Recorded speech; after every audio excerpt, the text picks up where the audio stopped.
2D art as always. Nice.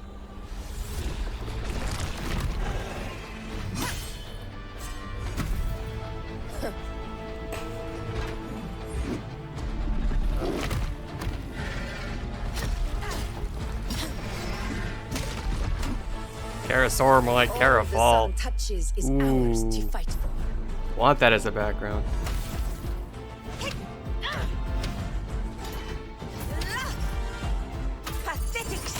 Funny coming from her, considering she struggled a lot. Alright.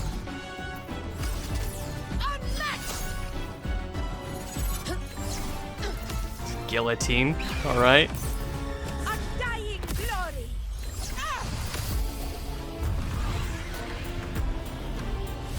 Oof, love the horns in the chorus. They're very human.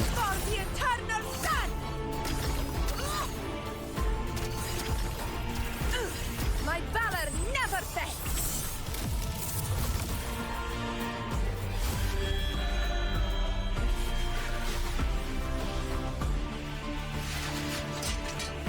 These outros are always amazing. I love them. And should the tide of fate stir once more, she will raise this sword and blaze through the night as the eternal sun. Some mad arm strength there.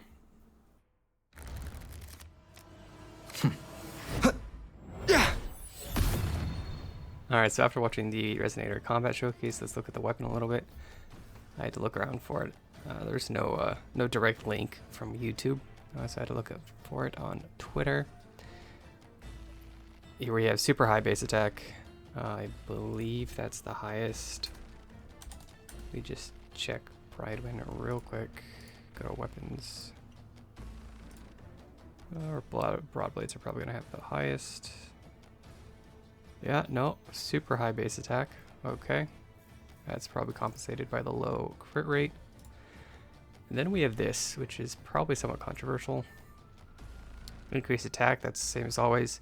Increase a damage type, that's the same as always. 20% is lower than normal. If we compare that again, let's compare it to a previous weapon like Blazing Justice. We have increase of 50. Tragic Comedy was 48% increased heavy attack. This one we're looking at 20, that's 2/5. But then you have this heavy attack damage ignores a ridiculous amount of defense. So that's stacking up from 7.2 up to 36 for an R1.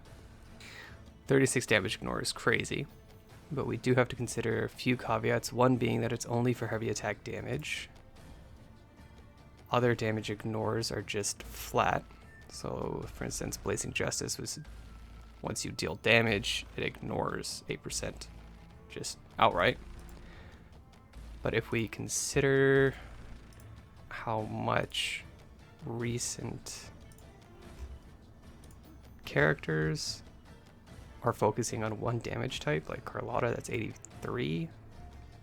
If we look at Zani herself was dealing 56 to 68% one damage type. So let's be generous, let's consider 60% damage type. 60% of Augusta's damage profile is going to come from heavy attack damage.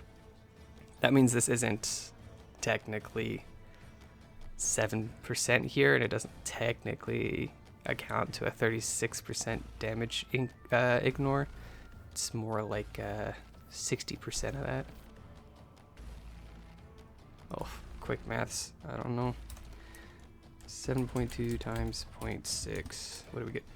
So it's like a 4.3% damage increase. That means you need 2 stacks to equal the same damage ignore here, and then you also have less of the actual percent damage bonus.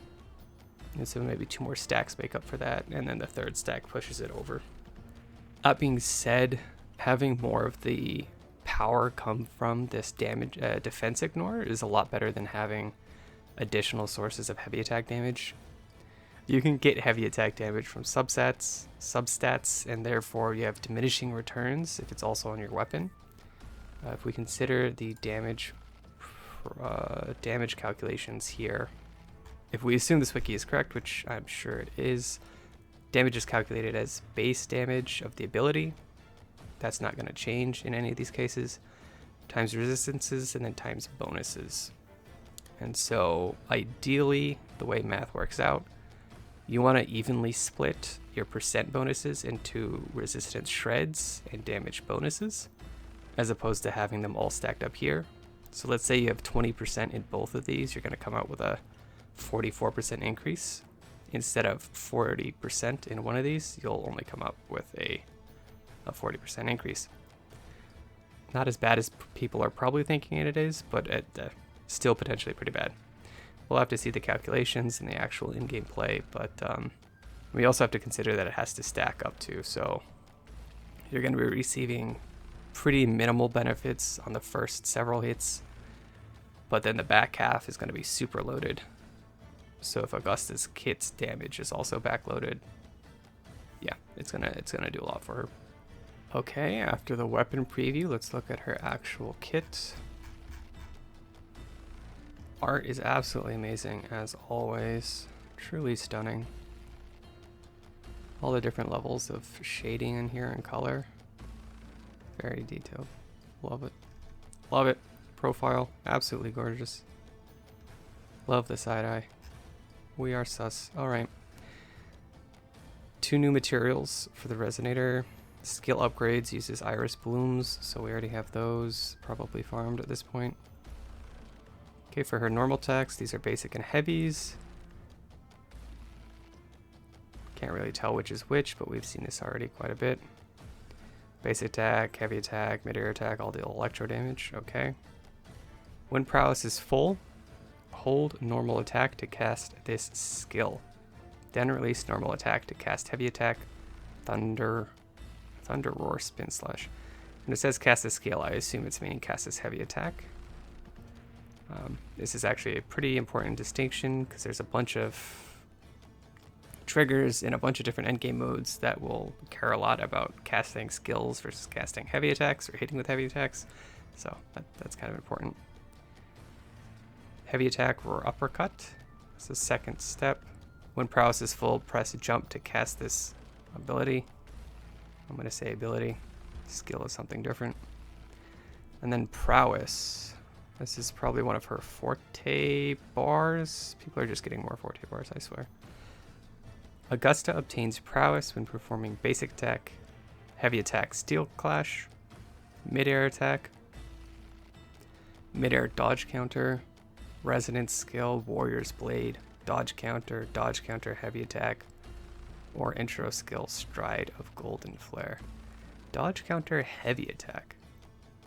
Is she the only one with that, or I could have sworn dodge counter is just dodge counter. I'll have to look into that more. That would be very interesting. Okay, resonance skill. This is why I said skills are stating something as a skill is important, or differentiating something being a skill is important. Very flashy though, very flashy. And she gains a shield after using it, looks like. And lo and behold, it deals electro damage. Kind of crazy. Alright, Resonance Liberation. Very flashy. Or slashy, I guess, in this case. Okay, yeah, that looks like it's probably very backloaded. That final strike there probably deals quite a bit of damage. And if we count how many slashes there are, 1, 2, 3, 4, 5. 5 or 6. So yeah, you're stacking up all of those.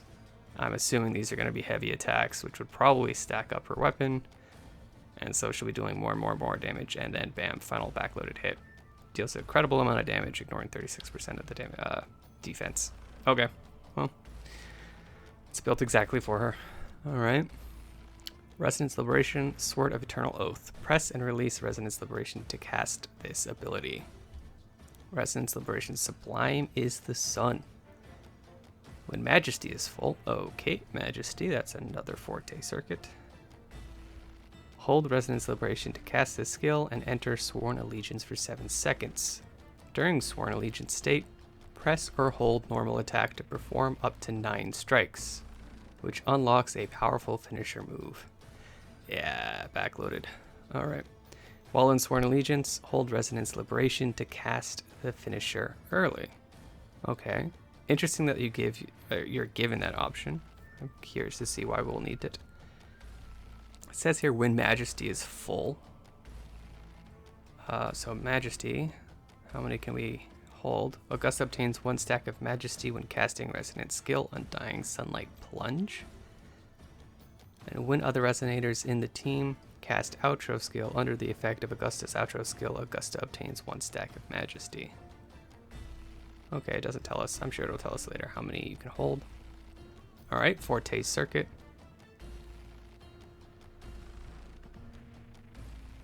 Boom, boom, boom. Get griffined. Alright. Call Me by the Sun. Resonator skill Undying Sunlight Strike. Which, yep, that is replaced with, or can be chained into Plunge, which we just read about above. When Ascendancy is full. Okay, so we have Prowess, Majesty, and Ascendancy. Great. So 3 different Forte bars. When Ascendancy is full, Resonance Skill is replaced with a Resonance Skill Undying Sunlight Strike, which can be chained with Resonance Skill Undying Sunlight Leap, and then finally Resonance Skill Undying Sunlight Plunge. So you want to build Ascendancy, hit these 3 skills. That will give you a stack of Majesty, and then assuming that that is quote unquote full, we'll have to see in a sec, then you go into your Liberation. Okay. Ascendancy is obtained through normal attacks, Resonance Skill Warrior's Blade, Intro Skill, Stride of Golden Flare, and Resonance Liberation Sword of Eternal Oath. Okay, so it sounds like you want to intro in, probably use your skill, normal attack a couple times until your Ascendancy is full. If this is like a couple other characters, once Ascendancy is full, once your Forte Circuit is full, it will put the special Resonance skill off cooldown, probably. And then you go skill, Liberation, / backloaded damage, boom. Okay. Simple, straightforward enough. Alright, intro skill.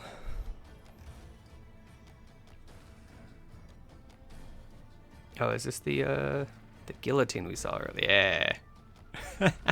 It's like she's surfing. Not surfing. Snowboarding. Reminds me of Simon from SSX Trixie. But, alright. It deals electro damage. Yep, pretty crazy. Outro skill. Okay, it's kind of hard to see, but there's an aura right there. And then they don't show afterwards to show that the aura is gone, but yes. You lose the effect if the Resonator is switched out. The next Resonator switched onto the field gains the following effects, which immediately end if the Resonator is switched off the field. Gain 15% damage amplification for all attributes, so she can pair with anybody. However, she's not a support. Supports are general, giving buffs to the entire team, or at least that's how I define them. And then casting the outro skill grants 1 stack of Majesty. Ah, yeah, we have read that above. Oh, but also get 1 stack of Crown of Wills to Augusta in the team. Okay, so that's like, what, a 4th Forte bar? Alright, combat guide. Augusta's chained Resonance Liberation allows her to stop time. Hold up. Stop time.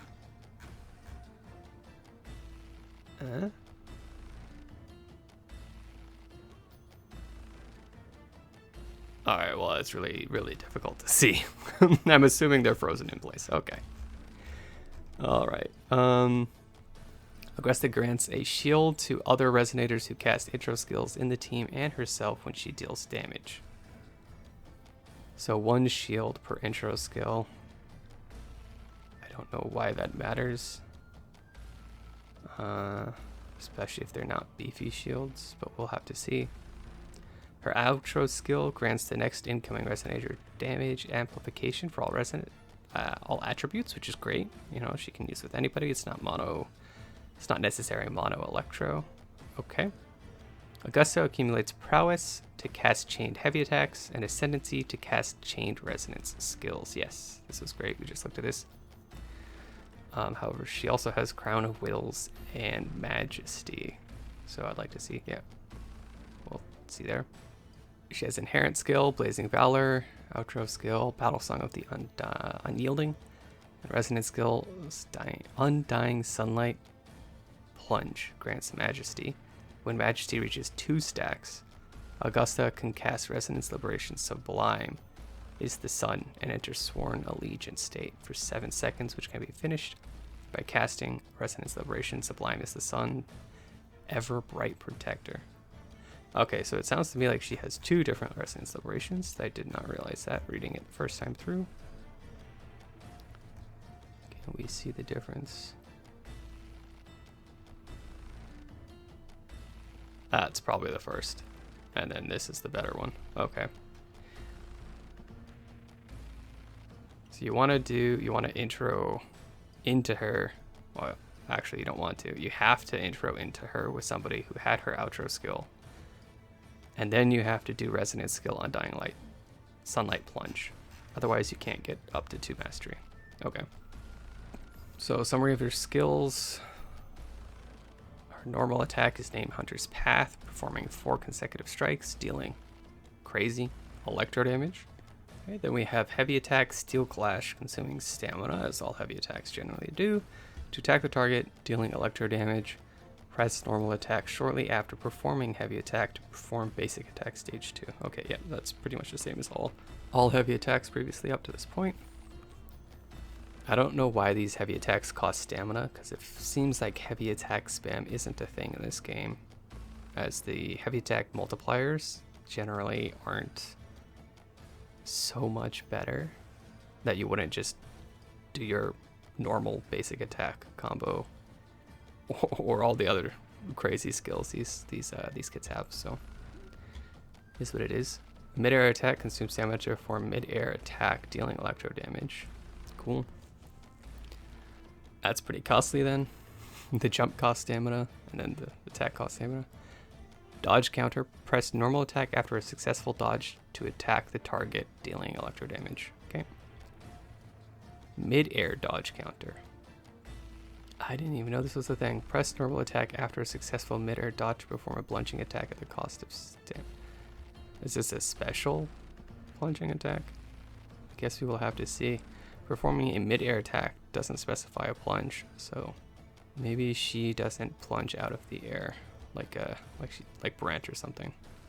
Interesting. Heavy attack, Thunder Roar Backstep. When prowess is full, heavy attack, Steel Clash is replaced with heavy attack, Thunder Roar Backstep, dealing electro damage and consuming all prowess.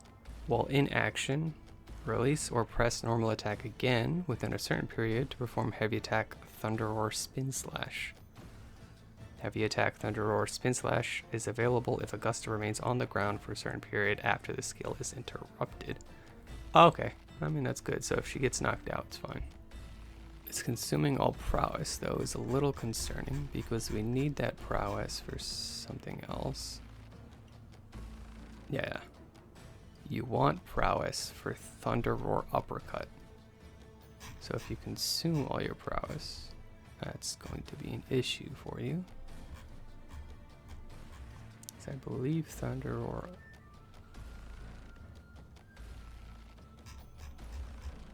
Okay, no, never mind. You can just do 2 things with your prowess. You can either do your Thunder Roar Uppercut, or you can consume it during backstep. Alright, prowess. She can hold up to 100 prowess. Prowess is obtained when basic attack, heavy attack, Steel Clash, mid-air attack, mid-air dodge counter, Resonance Skill Warrior's Blade, dodge counter, or dodge counter heavy attack, Steel Clash deals damage. Prowess is fully restored when casting intro skill, Stride of Golden Flare. Okay, very interesting. So you intro in, probably do the uppercut, then go into your basic attack combo and perform backstep, consuming it so that you have enough ascendancy to perform your 3 skills, getting plunge, which gives you a stack of mastery, which would be your second stack of mastery, and you can go into Sublime is the Sun. Okay, very interesting. Resonance skill, Warrior's Blade. Augusta leaps and slams down her broad blade, dealing electro damage. Super straightforward. Nice. Okay, Resonance Liberation, Sunward Conquest. We have 2 liberations here. Resonance Liberation, Sword of Eternal Oath. Press and release Resonance Liberation to cast this skill, ability.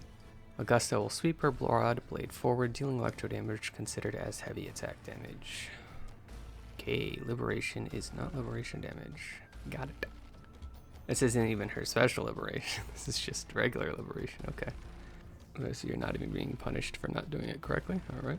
Resonance Liberation, Sublime is the Sun. When Majesty reaches 2 stacks, hold Resonance Liberation to cast Resonance Liberation, Sublime is the Sun. Casting Resonance Liberation, Sublime is the Sun costs no resonance energy but 2 stacks. Oh, of Majesty instead. Okay, so if you have your Resonance Liberation cycle.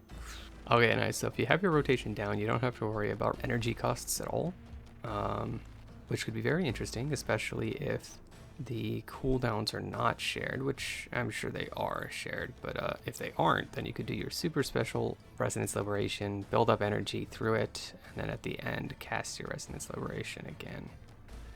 That'd be interesting. We'll have to see what that looks like. When casting Resonance Liberation, Sublime is the Sun, Augusta generates the Ruler's Realm and enters Sworn Allegiance state for 7 seconds.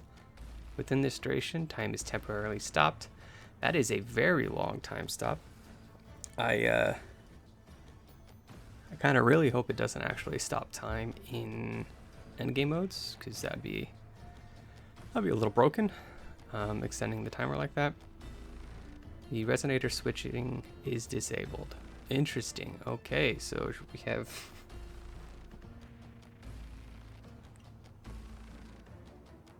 Finon and Wuthering Waves. Okay. Only Sublime is the Sun, Sunborn. Sublime is the Sun, Ever Bright Protector, and dodge can be performed in the Sworn Allegiance state. Oh, very limited. Okay. Mid-air attack is available while airborne. So can you jump, or is that if you just happen to be airborne? We'll have to see. And the Sworn Allegiance states, press or hold normal attack to cast Sublime is the Sun, Sunborn. Augusta can walk on water without consuming stamina in this state. I mean, I do appreciate that, because if you just happen to be fighting next to the water, it'd be super annoying if you suddenly fall into it and can't attack anymore. So that's fine, but it's not like you're going to be using this to walk over any water. Performing environmental gameplay or other interaction ends Sworn Allegiance state without triggering Sublime is the Sun, Ever Bright Protector. Very interesting that they have to specify this, but I guess if you pick anything, it's over. Okay. Careful not to pick anything. Oh. Also, I guess careful not to pick up any echoes while you're doing this. Okay. Sublime is the Sun, Sunborn. Deal electro damage considered as heavy attack damage. After casting Sublime is the Sun, Sunborn 9 times. 9 times. Okay. Yeah, that will definitely stack up her unique passive on her weapon, as well as the requirement on her echo set. Okay. Press normal attack or Resonance Liberation to perform Sublime is the Sun, Evernight Protector. Sublime is the Sun, Evernight Protector. Deal electro damage, considered heavy attack damage. Oh, okay, the Sunborn was also heavy attack damage.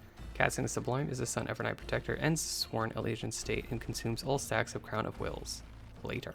I assume by later it means after it's finished dealing damage. All other Resonators in the team will be made to leave the field. All other Resonators in the team will be made to leave the field. They're very interesting specific statements that are in her kit.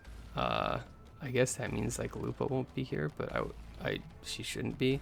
If you use Lupa's skill, she would be on the field, but she would have been gone after the first cast. Sublime is the Sun. She shouldn't be around for Evernight Protector. So interesting. When Sworn Allegiance ends, Sublime is the Sun, Evernight Protector is automatically cast. Okay, so you just go through all 9. Don't have to worry about it.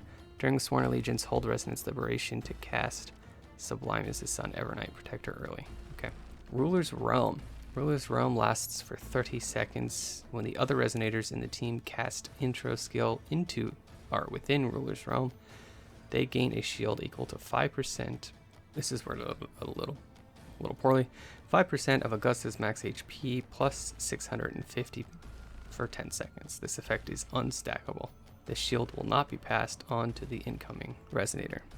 Okay, so it's just one Resonator that gets it. You can't then intro into another to give them 10% plus 1300. Okay. Majesty. Augusta can hold up to 2 stacks of Majesty. 1 stack of Majesty is obtained casting Resonance Liberation, Undying Sunlight Plunge. 1 stack of Majesty is obtained when other Resonators in the team cast Outro skill under the effect of Augusta's Outro skill, Battle Song of the Unyielding. Hopefully there's a generous time window for that, like 30 seconds plus. Let me just take a look. Battle Song of the Unyielding. The next Resonator switched onto the field gains the following effects for 14 seconds, which end immediately if they're switched out. Okay, that's gonna be a little bit annoying. Let's finish reading this. Forte Circuit. Call Me by the Sun. Resonance skill, Undying Sunlight Strike. When Ascendancy is full, Resonance skill, Warrior's Blade is replaced with Resonance skill, Undying Sunlight Strike. Dealing electro damage. Press normal attack or Resonance skill during the action to cast Resonance skill, Undying Sunlight Leap. Resonance skill, Undying Sunlight Strike can be recast shortly after being interrupted. That's good. Resonance skill, Undying Sunlight Leap can be cast sometime after being interrupted and can be cast midair. This is good.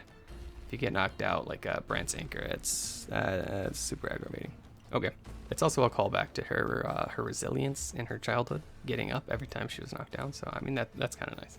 On theme. All right. Resonance skill, Undying Sunlight Leap, dealing electro damage. Press the normal attack or Resonance skill during the action to cast Resonance skill, Undying Sunlight Plunge. Resonance skill, Undying Sunlight Leap can be recast shortly after being interrupted. Resonance skill, Undying Light Plunge can be cast sometime again after being interrupted. Again, that's good.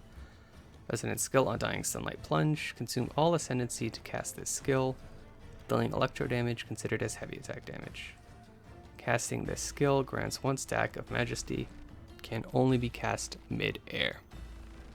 That makes sense. You can't plunge down when you're already on the ground. Dodge counter, Undying Sunlight Strike.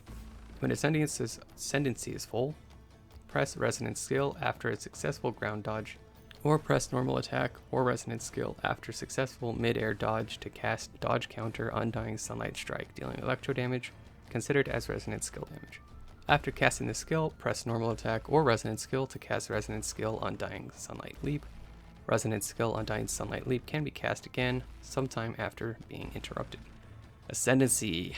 Alright, so this is her like second forte, which is Prowess, Ascendancy. Mastery is 2 stacks, and Crown of Rules we'll get to in a sec. Augusta can hold up to 100 points of Ascendancy. Ascendancy is obtained when normal attacks deal damage. Casting intro skill, Stride of Golden Flare restores 20% Ascendancy. Ooh, percent Ascendancy, interesting. Casting Resonance skill, Warrior Blade restores 10% Ascendancy. Casting Resonance Liberation, Sword of Eternal Oath restores 40% Ascendancy.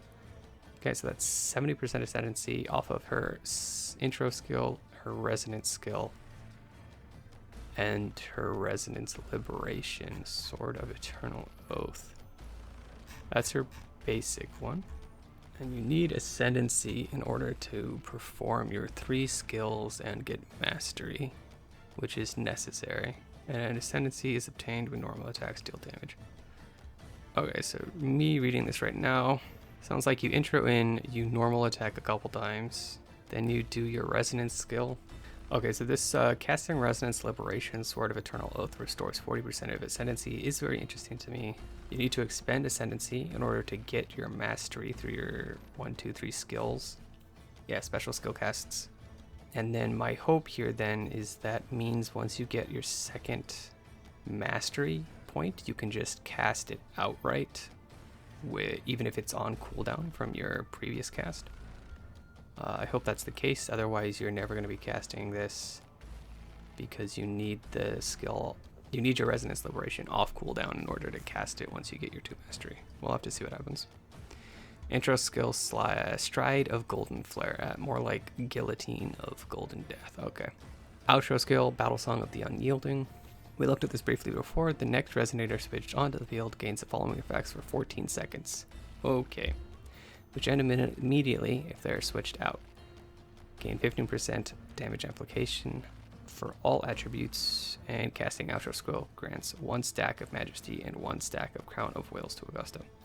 This time window is going to be very tight for people. You have to cast outro skill to grant 1 stack of mastery to Augusta. But you have to get that from Augusta's. So you have to outro from Augusta into the person you are now going to go back into Augusta. Because if you don't go back into Augusta, you lose it, which is going to be very annoying. Okay, if you want to add your general support to this rotation, you need to go off of Augusta before she gets full concerto, cast your liberations and everything, build up your concerto, go to Augusta, hit a couple times with Augusta, go to your sub DPS, do your sub DPS stuff real fast, intro into Augusta again, then do the majority of your stuff on Augusta. That's going to be a tight timing. Okay. Right, Crown of Wills. Crown of Wills grants 15% electro damage buff, stacking up to 1 time. When Resonance, Liberation, Sublime Assist on Evernight Protector ends, all stack of Crowns of Will are removed. The fact that it states all stacks and only stacks up to 1 makes me think that there's probably going to be a, what are they called? A wave band that increases the number of stacks up to like 2 or 3, I imagine. Not too much higher. I mean, 15 to 30% is pretty decent for a wave band, I'd say. Yeah, probably. Inherent skill, Glory's Favor. When Augusta deals damage, she gains a shield equal to 2.5% plus 350 of her max HP for 5 seconds, triggered once every 0.5 seconds. This effect is unstackable. So this doesn't quite make too much sense to me. I don't know why she has the ability to grant shields that are like pins. 2.5% of her HP plus 350, that's like absolutely nothing. And then it doesn't stack. So it's not like she can stack up a decent shield over 5 attacks that lasts 5 seconds after the final one.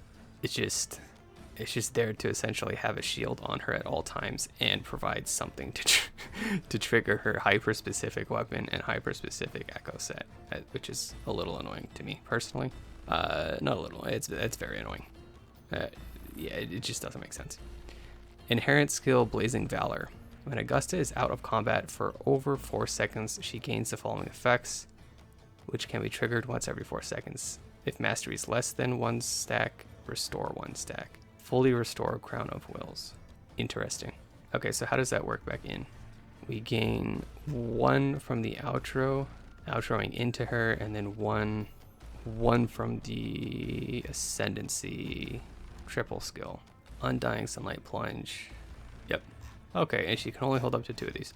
So this Inherent Blazing Valor allows you to play her more hyper carry, freeing up that necessary swap back to ensure that you're feeding her outro into your sub DPS to then feed it back into her. This allows you to go off of her into general support, then into your, well, I guess you wouldn't want to go to your general support. Allows you to go into your sub DPS to do a lot of damage, into your general support, do your general support stuff, back into your sub DPS to finish off something, and then back into her. And a lot more than 14 seconds has probably gone by at that point, and you've swapped off your sub DPS, losing that outro buff from Augusta. But that's okay, because Augusta has been off the field for more than 4 seconds. She has Crown of Thorns, and she has 1 stack of Majesty. Then she triple seals with her Ascendancy passives. Forte Circuit here. Boom. She has 2 Mastery. Boom. She does her big skill. Boom. Things die. Okay. Very good. Okay, so what are my general thoughts on Augusta now that we've seen her kit and everything? I think she's going to be a super fun character to play.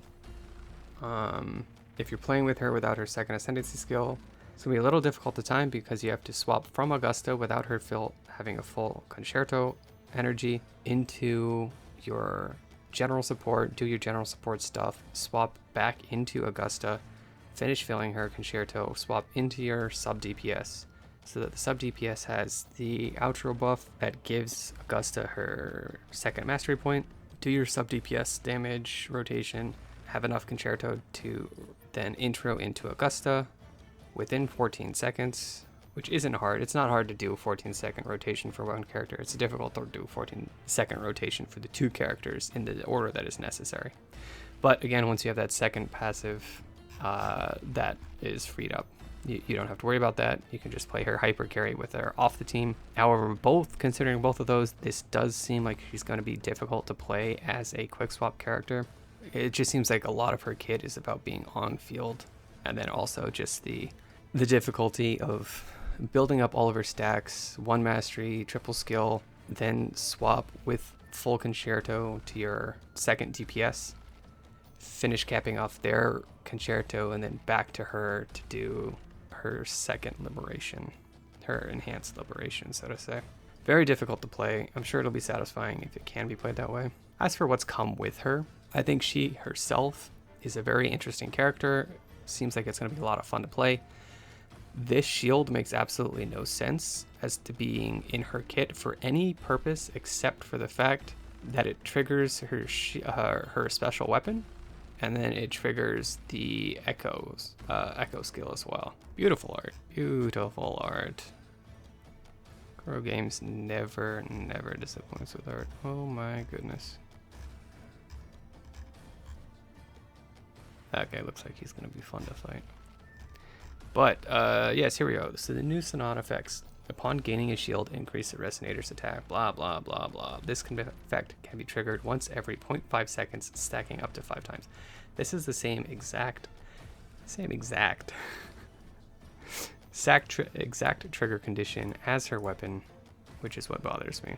Nobody else can use these. I don't mind weapons being particularly specific. In fact, I think the signature weapons are supposed to be. They're supposed to be like that last cherry on top that you get for a character. However, I do wish that there were more general 5-star weapons, like another 1 or 2 series that were not competitive at S1 even. Better than 4 stars, obviously, better than 4-star options, but could be shared or used in a bunch of different use cases, right? Whereas the signature weapons take something in the character's kit and runs with it. I do not approve of this having new Sonata effects that have the same exact hyper-specific trigger conditions as signature weapons, because that means nobody else can use this. On the one hand, I don't want to always be grinding out a new set, right? Every time a new set releases, I don't want to grind it out for all my previous characters. I think that's also bad. However, that would just imply that the new Echo sets are properly balanced to the same power level as previous sets, and I think that's also bad. So all of these new Echo sets that come out should, 1, be balanced to be competitive with or against previous Echo sets, but not obviously better than, and 2, should be more generally applicable. So if you want to play a character in a different way than you were playing them before, you can now. So for instance, Brant grants a shield, right? However, Brant only grants 1 shield. Right now, you run him on the Tidebreaker's Courage. However, you could then instead, if you wanted, run him on this.